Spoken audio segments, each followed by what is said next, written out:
आजपर्यंत आपण ध्यानावर बोलत आहोत आणि काल ध्यानाच्या एका विशिष्ट टप्प्याला जिथे आलो तिथे आपणाला असं जाणवलं की विश्वमुळाशी असलेली सर्वंकष सर्वशक्तिमान चेतना जी व्यापक आहे, सर्वशक्तिमान आहे आणि जी सर्वज्ञ आहे, म्हणजे जिच्यामुळेच आपणाला सुद्धा काहीतरी जाणायचं असेल किंवा आपणाला काही जाणायचं असेल तरी तिच्यामुळेच आपणाला ते जाणता येतं. म्हणून विश्वमुळाशी असलेली सर्वंकष सर्वव्याप्त सर्वशक्तिमान आणि सर्वज्ञ, म्हणजे जिच्यामुळे सर्व काही जाणता येते अशी सर्वव्याप्त सर्वशक्तिमान आणि सर्वज्ञ चेतना, हाच तो चैतन्य देव आहे किंवा हाच तो ज्ञानेश्वरांचा विश्वेश्वराव आहे. इथपर्यंत काल आपण वेगवेगळ्या पद्धतीने आलेलो आहोत. तिथे आपल्या असं लक्षात आलं की ही सर्वंकष चेतना जागृती, स्वप्न आणि सुषुप्तीमध्ये वैश्वानर, तेजस आणि प्राज्ञ या तीन तऱ्हेने कार्यरत असली तरी वस्तुतः ती जागृती, स्वप्न आणि सुषुप्ती, म्हणजे जागृती, स्वप्न आणि सुषुप्तीमध्ये ती वैश्वानर, तेजस आणि प्राज्ञ या तऱ्हेने कार्यरत असली तरी वास्तवात जागृती, स्वप्न, सुषुप्ती या तीन अवस्था जीवाच्या आहेत आणि ते चैतन्य तर जीव नाही, म्हणून ते जीवाच्या पलीकडचं आहे, म्हणून ते परतत्व आहे.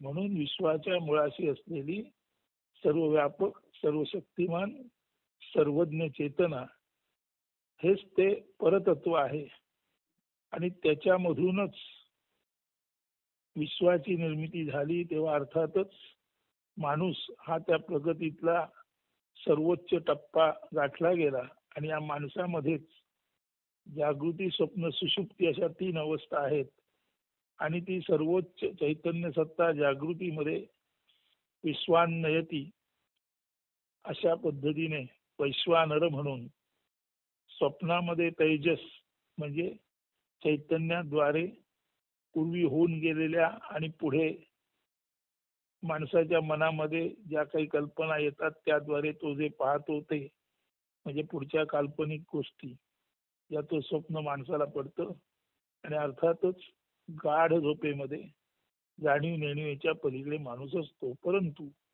हे वैश्वानर, तेजस आणि प्राज्ञ हे जागृती, स्वप्न आणि सुषुप्तीतील जे चैतन्य असतं ते ज्ञानी विद्वान माणसाला, ज्याला कोहम मी कोण आहे याचा शोध घ्यायचा असतो, त्याला मात्र हे वैश्वानर चैतन्य अर्थातच उन्मनी समाधी अवस्थेत नेऊन त्याला ऊर्ध्वगामी पद्धतीने तो नेमका कोठून या विश्वात आला, तो किती उंचावरून इथे आलेला आहे, तो किती प्रगतीच्या टोकावरून इथे आलेला आहे आणि इथे त्याचं यायचं कारण काय, हा उलगडा वैश्वानर अर्थातच ज्ञानी, ऋषी, संत, महंत यांना जागृती अवस्थेत करून देतो, समाधी अवस्थेत, उन्मनी अवस्थेत करून देतो.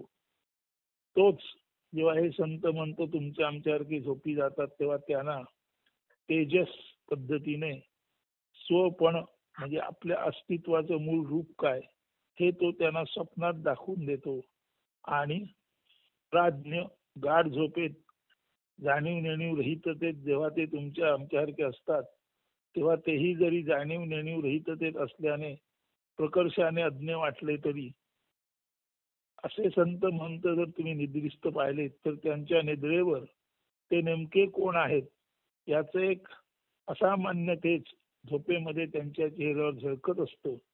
म्हणजे तसे संत हे सुद्धा तुमच्या आमच्यासारखे प्राज्ञावस्थेत असले तरी त्यांच्या प्राज्ञावस्थेतून त्यांचं असामान्य तेज त्यांच्या चेहऱ्यावर जे झळकत असतं त्यामधून आपणाला दिसतं की हे जरी गाढ झोपेत असले, जाणीव नेणीवेत असले तरी तेज त्याच्या मूळ रूपात असल्यामुळे ते तेज त्या संत महंतांच्या चेहऱ्यावरून झोपेमध्ये सुद्धा दिसून येत असतो. तेव्हा सर्वसाधारण संसारी माणूस समांतर प्रवास करतो जागृतीत वैश्वानर पद्धतीने तोच तेजस पद्धतीने स्वप्नात प्रवास करताना त्यालाही आपल्याच जीवनातील होऊन गेलेल्या गोष्टी घटित किंवा पुढे होणाऱ्या गोष्टी ज्या त्याच्या मनात कल्पना रूपाने असतात त्या दिसत असतात. आणि गाढ झोपेमध्ये तर त्याला काहीच दिसत नसतं. तो अतिशय अजागरासारखा अस्ताव्यस्त पडलेला असतो, कारण तो जाणीव नेणीव याच्या पलीकडे असतो. तो तमोगुण असतो. पण हा जरी तमोगुण असला तरी सुद्धा या तीनही अवस्था संत महंतांबाबत अतिशय वेगळ्या प्रकारे, उत्तम प्रकारे आणि खऱ्या अर्थाने चैतन्याचं स्वरूप दाखवणाऱ्या म्हणून काम करत असतात. वैश्वानर म्हणून संत महंतांना जागृतीत उन्मनी समाधीचा लाभ आणि ऊर्ध्वगामी पद्धतीने त्यांना सत्य लोकांपर्यंत ज्ञान होतं. तेजस म्हणून स्वप्नामध्येच त्यांना त्या चैतन्याद्वारे त्यांचं खरं खुरं स्वपण म्हणजे आत्म्याचा आत्मगुण, आत्म्याचं आत्मरूप जाणवतं. आणि प्राज्ञावस्थेमध्ये सुद्धा जरी ते दिसायला तुमच्या आमच्यासारखे जाणीव नेणीव रहित प्रकर्षाने अज्ञ असले तरी सुद्धा ते जाणीव नेणीव रहित असतात. याचा अर्थ तुमच्या आणि आमच्या जाणीव नेणीव रहिततेत फरक आहे.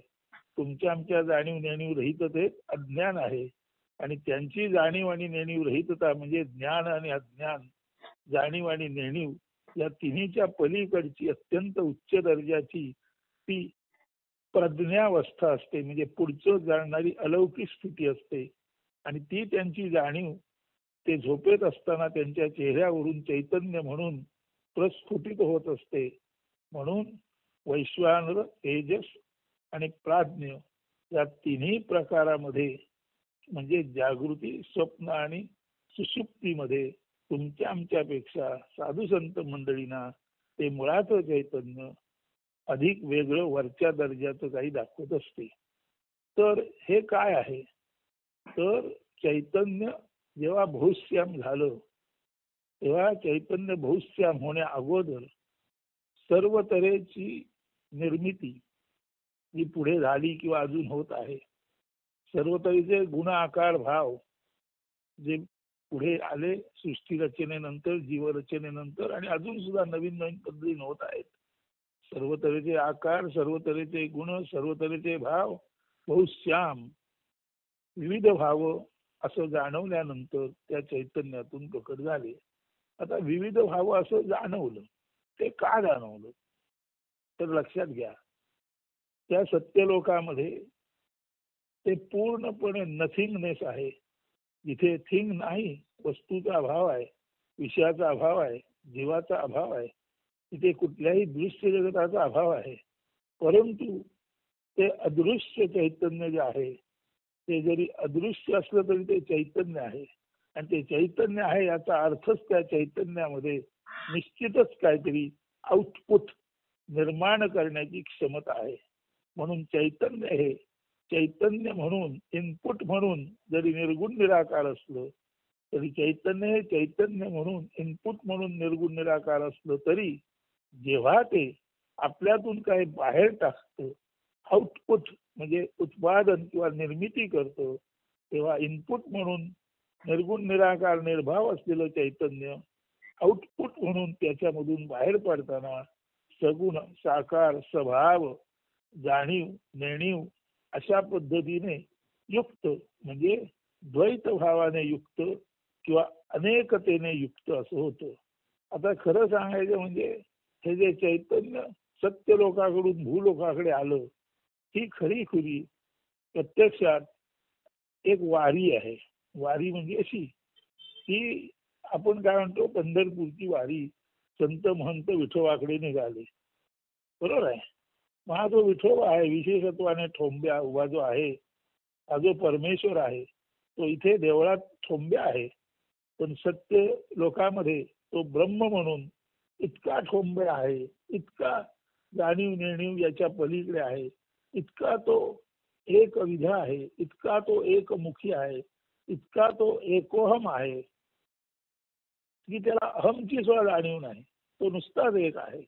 आणि तो एक असतानाच आपल्या एकत्वाचं दर्शन घ्यायचा त्याला जेव्हा विचार आला तेव्हा त्याच्या लक्षात आलं, एकत्वाचं दर्शन घेण्यासाठी दुसरं तिसरं चौथं व्हावं लागतं. म्हणून ते जे मुळाचं चैतन्य आहे ते एकोम होतं आणि त्या एकोम मध्ये ते इनपुट म्हणून नुसतंच असणं आहे. पण त्या इनपुट मध्ये काय सामावलेलं आहे असा एक किंचित विचार किंवा असा एक किंचित तरंग त्या चैतन्यावर आला आणि तो आपल्या एकत्वामध्ये आपल्या इनपुट मध्ये काय साठवलेला आहे हा एक लहरीसारखा आलेला विचार हाच तो खरा बहुश्याम म्हणजे आपण नेमके काय आहोत हे पाहताना आलेला विचार बहुश्याम म्हणून प्रकटला आणि परमेश्वर सर्वत्र प्रकटला. हा जो सत्यलोकातलं असणे पण आहे ते स्वाभाविकपणे सत्यलोकापासून भूलोकापर्यंत खाली खाली खाली खाली येत गेलं तेव्हा ते बहुश्याम पद्धतीने एकमुख आहे तो बहुमुखी झाला. परंतु तो एकमुख असला तरी त्याने त्याचं एकत्व सोडलेलं नाही. 5 बोट दिसली तरी मनगटामध्ये फक्त आणि फक्त त्या 5चं एकीकरण आहे. मनगटाचं कोपरामध्ये एकीकरण आहे, कोपराचं बाहूमध्ये एकीकरण आहे, बाहूचं शरीरामध्ये एकीकरण आहे आणि सर्व शरीरांचं अशरीरी ब्रह्मामध्ये एकीकरण आहे.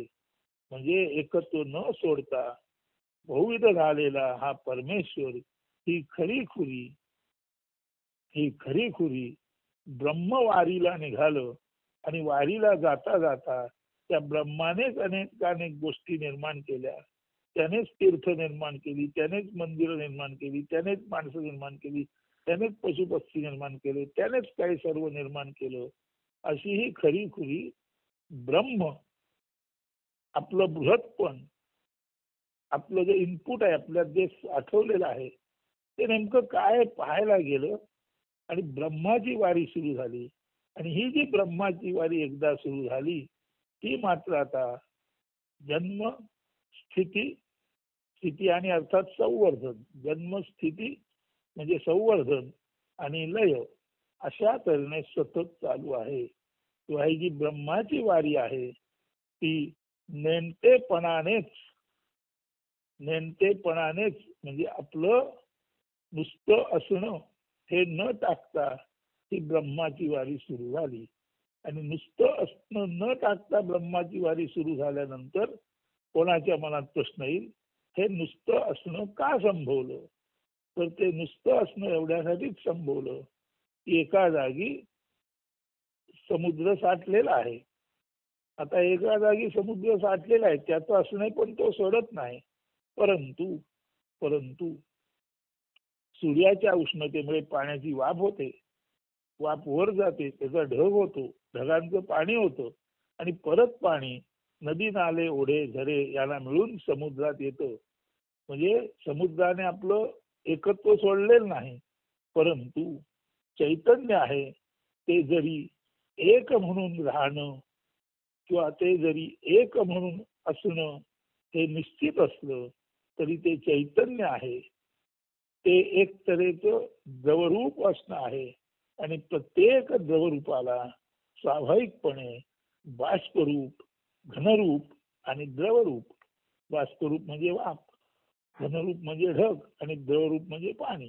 म्हणजे प्रत्येक चैतन्याला बाष्प, घन, द्रव आणि पुन्हा मूळ स्थितीत येणं ही अवस्था म्हणायचीच नाही. प्रत्येक चैतन्याचाच हा एक वर्तन क्रम आहे.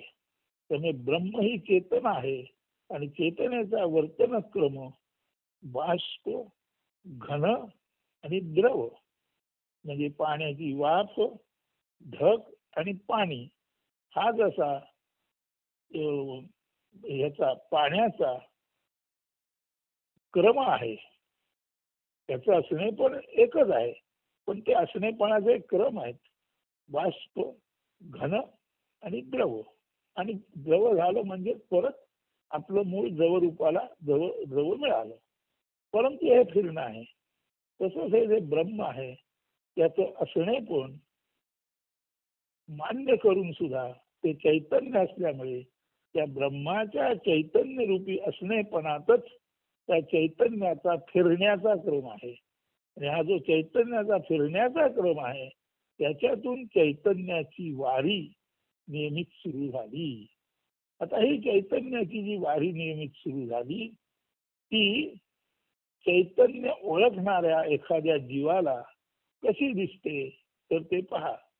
चैतन्याची वारी सुरू झाली ती चैतन्याला ज्याने कनेक्ट केला अशा साधू संताला ती वारी कशी दिसते.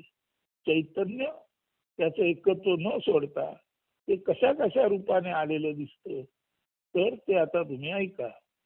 असा कनेक्ट चैतन्य त्याचा एक क्रम आहे आणि चैतन्य त्याचं असणे पण एकत्व न सोडता सुद्धा त्याचा क्रम त्याला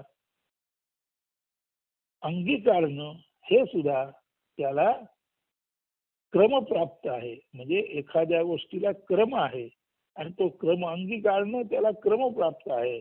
तसं ब्रह्मचेतनेला क्रम आहे आणि तो क्रम अंगीकारणं त्या ब्रह्मचेतनेला म्हणजेच आपल्या परमेश्वरी शक्तीला क्रमप्राप्त आहे. त्या क्रमातूनच सत्यलोकापासून भूलोकापर्यंत प्रवास झाला आणि या भूलोकात ब्रह्माची सत्याची आलेली वारी या भूलोकात जागोजाग पसरली.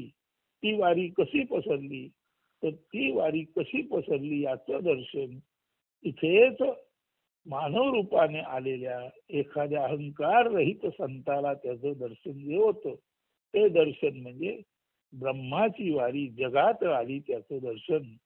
सध्या आपण पंढरपूरला जात आहोत पण पंढरपूरचा विठोबा जो मूळ ब्रह्मरूपात आहे तो जगात कसा आला तो पंढरपूरला कसा गेला याचा जर आपणाला आढावा घ्यायचा असेल तर चैतन्याला त्याचा एक चैतन्य क्रम आहे आणि चैतन्याला चैतन्य क्रम जो आहे तो चालू ठेवणं त्याला क्रम प्राप्त आहे.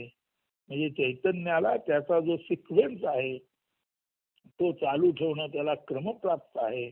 म्हणजे ब्रह्माला सुद्धा त्याचं ब्रह्मत्व त्याचं व्यापकत्व न सोडता सुद्धा ब्रह्माला सुद्धा त्याचा जो क्रम आहे तो अंगीकारणं क्रमप्राप्त आहे. आणि ब्रह्माने आपला क्रम अंगीकारला ब्रह्माने आपला क्रमप्राप्त होऊन अपरिहार्यपणे अंगीकारला यालाच म्हणायचं एक असलेल्याला बहुत व्हावेसे वाटले कारण क्रमामध्येच तो बहुत झाला. असं हे ब्रह्माचं पृथ्वीवर आल्यानंतर जे काही झालं ही ब्रह्माची पृथ्वीवर आलेली वारी एखाद्या ज्ञानी माणसाला जेव्हा कळते तेव्हा त्याला दिसतं की हे ब्रह्मच पृथ्वीवर आलेलं आहे. सर्वत्र ब्रह्मच विलसित झालेलं आहे. ते ज्ञानी माणसाला कसं कळतं.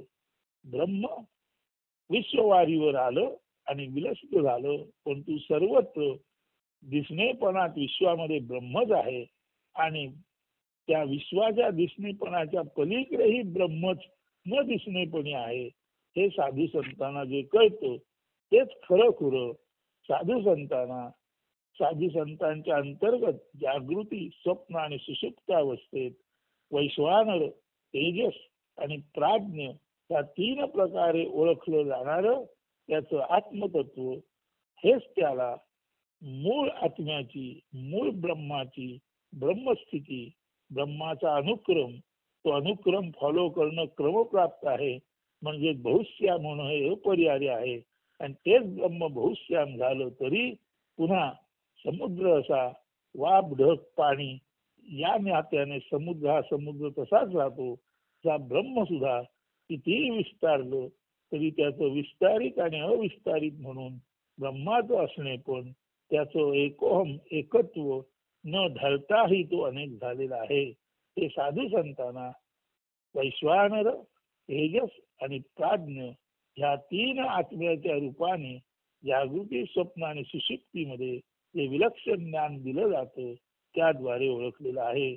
आणि म्हणून साधू संतांना सर्वत्र परमेश्वर परमेश्वर परमेश्वरच म्हणजे ब्रह्मच दिसतं. हे कसं दिसतं हे आपणाला माहीत असेल. मेघवृष्टीमध्ये पण आहे आणि आत्मोपनिषदमध्ये पण आहे. ते काव्य एकदा म्हणून दाखवतो. म्हणजे हा ब्रह्माचा विस्तार होण्याचा जो क्रम आहे ब्रह्माची ही क्रमप्राप्तता आहे ब्रह्माची जी अपरिहार्यता आहे, बहुश्याम होण्याशिवाय पर्यायच नाही, अशी ती ब्रह्माची मूळ स्थिती आहे, त्याचं ज्ञान आपणाला या काव्यातून होईल. ते नीट ऐका. याच्या आधी आपण बऱ्याच वेळा ते ऐकलेलं आहे, परंतु या काव्यात ब्रह्म विश्व वारीवर कसं आलं, ब्रह्म सगुण साकार वारीवर कसं आलं, ब्रह्म सगुण साकारात परिवर्तित कसं झालं, आणि एवढं करून सुद्धा ब्रह्म हे आपलं एकत्व सोडत नाही. ते सगुण साकार आणि त्या पलीकडील निर्गुण निराकारात एकोम हे तत्व कधीच ते सोडत नाही. हे साधू संतांना कसं कळतं?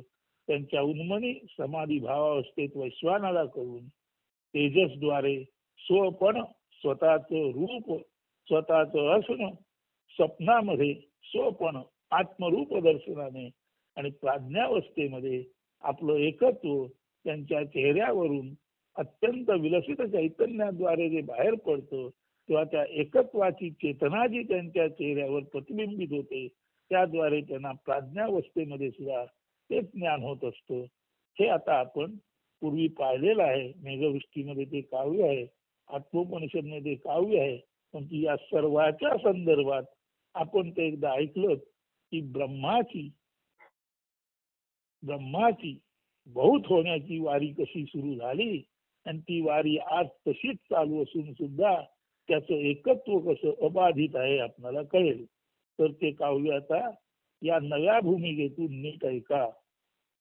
जळी स्थळी काष्ठी तैसा तो पाषाणी, निरंतर भेटे मज चक्र पाणी, सोहम भावे स्वप्नी जागृती सुषुप्ती, चोहीकडे केशवाची दीप्ती, वृक्ष नदी सागर वेली फुला बहर, फळात मधुर गोड हरिहर, जनवन मन तन धन वघे, स्थळ काळंतरी विश्वंभर उभे, पशु पक्षी तैसे कीड मुंगिराही, सर्प मुंगुसात तोची नारायण पाही, एका देवा वाचुनी येथ काही नाही, द्वैती प्रकटुनी अद्वैत ते राही, द्वैतात जो व्यक्त अद्वैती अव्यक्त, ऐसा देव जाणी ज्ञानी तोची भक्त, सगुण साकारी द्वैत व्यक्त भेटी, निर्गुण निराकारी कैवल्याची गाठी. सगुण साकारात द्वैताची भेटी होते आणि निर्गुण निराकारात अद्वैत अशा चैतन्याची भेटी होते. असं जो जाणतो, सगुण साकारात द्वैताची झालेली भेटी हीच निर्गुण निराकारात सत्य लोकामध्ये नथिंग मधून निर्माण झालेली किंवा नथिंग मध्ये जाणवलेली अद्वयाची एकोहमची स्थिती आहे. म्हणजे सत्य लोकातील अद्वय एकोहमचा अनुभव हाच भूलोकामध्ये बहुविध म्हणून येतो. म्हणून सगुण साकारात द्वैताचा अनुभव येतो आणि निर्गुण निराकारात अद्वयाचा अनुभव येतो.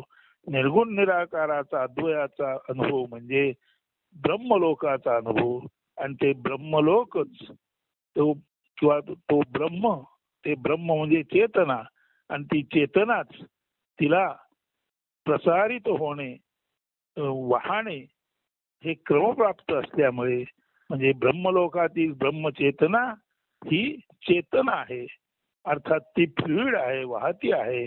म्हणून ब्रह्मलोकातील ब्रह्मचेतना जी केवळ असणेपणी किंवा नथिंग म्हणून आहे, तिथे काही जाणवत नाही असं तिथे कोरेपण आहे.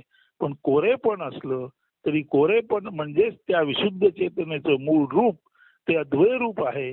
पण चेतनेला वाहन हे क्रमप्राप्त आहे, म्हणून ती चेतनाच वाहू लागली, तेव्हा बहुश्याम झाली आणि ती भूलोकापर्यंत आली. तेव्हा ती द्वैतामध्ये रूपांतरित झाली तरी सुद्धा त्या द्वैताने आपलं मूळ अद्वैत्व सोडलेलं नाही. पाण्याची वाफ झाली तरी वाफेचे ढग आणि ढगाचं पाणी म्हणजे परत पाणी मूळ पाण्यालाच मिळतं. बीज फळ निर्माण करतं, बीजातून वृक्ष निर्माण होतो, वृक्षातून फळ निर्माण होतं, फळ जातो, वृक्ष जातो, परंतु त्या फळातील बीजाने परत वृक्ष म्हणून राहतो. म्हणून वृक्ष हा वृक्ष म्हणून राहणे, तसंच पाणी हे पाणी म्हणून राहणे, आणि तसंच ब्रह्मचेतना ही चेतना म्हणून जरी वाहती असणे क्रमप्राप्त असली, म्हणून ती क्रमप्राप्त वाहने धरून तिला तिचं वाहन क्रमप्राप्त आहे धरून जरी मूळ नथिंग अशी चेतना, गुण आकार भावविहीन अशी चेतना, अशी मूळ चेतना तिला वाहन क्रमप्राप्त असल्यामुळे भूलोकी वाहता वाहता ती कुठलं तरी स्वरूप गुण आकार व्यक्त करते. आणि गुण आकार आणि भाव व्यक्त करताना ते अनेकानेक पद्धतीने व्यक्त होतात. म्हणून ती मूळ चेतना जरी द्वैती वाटली तरी ती द्वैती नाहीच. तिने आपलं अद्वैत्व न सोडता तिने द्वैत धारण केलेलं आहे. म्हणून एकानेच बहुश्याम असं सोंग धारण केलेलं आहे. हे ज्या ज्ञानी माणसाला कळतं त्यालाच ब्रह्म हे वारीला निघालं आणि ते पृथ्वीवर आलं, आणि ते ब्रह्म वारीला निघालं आणि पृथ्वीवर आलं, आणि तेच ब्रह्म पृथ्वीवर येऊन पंढरपुरामध्ये विशेषत्वाने ठोंबा म्हणून पुन्हा एकदा निर्गुण निराकार रूपात पंढरीला विटेवर तेच उभं आहे.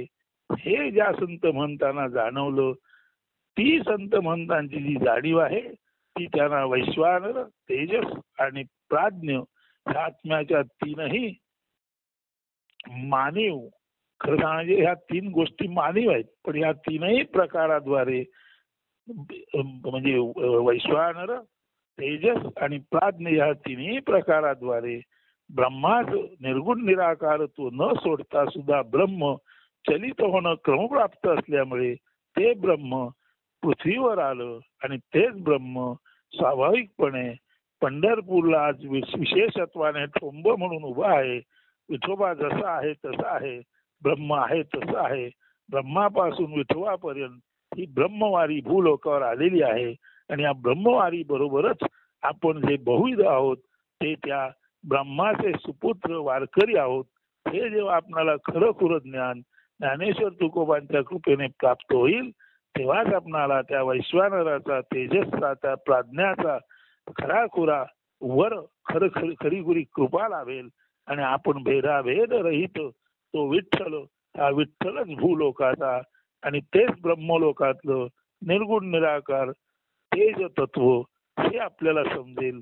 तेव्हाच खऱ्या अर्थाने त्या ब्रह्माची भूलोकावर आलेली वारी सुफल संपूर्ण होईल. ती अद्याप सुफल संपूर्ण झाली का न झाली, आणि नसेल झाली तर का झाली नाही, याचा विचार आपण उद्या करू.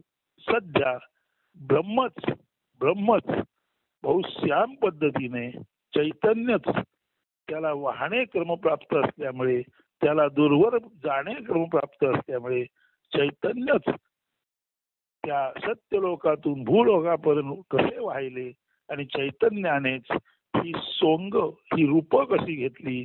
परंतु सर्व सोंगाच्या आत असलेला तो ब्रह्मपुरुष तोच आहे, आणि तोच ब्रह्मपुरुष विठोबा म्हणून पंढरपूरला विटेवर उभा आहे. त्याच्याच दर्शनाने सर्व संत म्हणताना या वैकुंठामध्ये म्हणजे या वैकुंठ भूमीत, या भूमीवर त्या पंढरपूरवर आल्यानंतर तिथे असं पुण्य आहे की तिथे ज्याने ब्रह्माचं विठोबा म्हणून दर्शन घेतलं त्याच्या जाण्या येण्याची गती कुंठित होते. आणि एकदा का विठोबाचं दर्शन ज्ञानोबा, तुकोबा, एकनाथ, सर्व संत महंत यांच्या दृष्टीद्वारे आपणाला झालं की पुन्हा येण्या जाण्याचं काम उरत नाही. खऱ्या अर्थाने हे वैकुंठ आहे. इथे एकदा जर ज्ञानबा, तुकाराम झाल्यानंतर सेना, वेगवेगळे नामदेव या सर्व संतांची जी ती एकविध दृष्टी आहे, त्या एकविध दृष्टीने जर आपण पाहिलं तर ब्रह्मच विठोबा म्हणून पंढरपूरला आहे.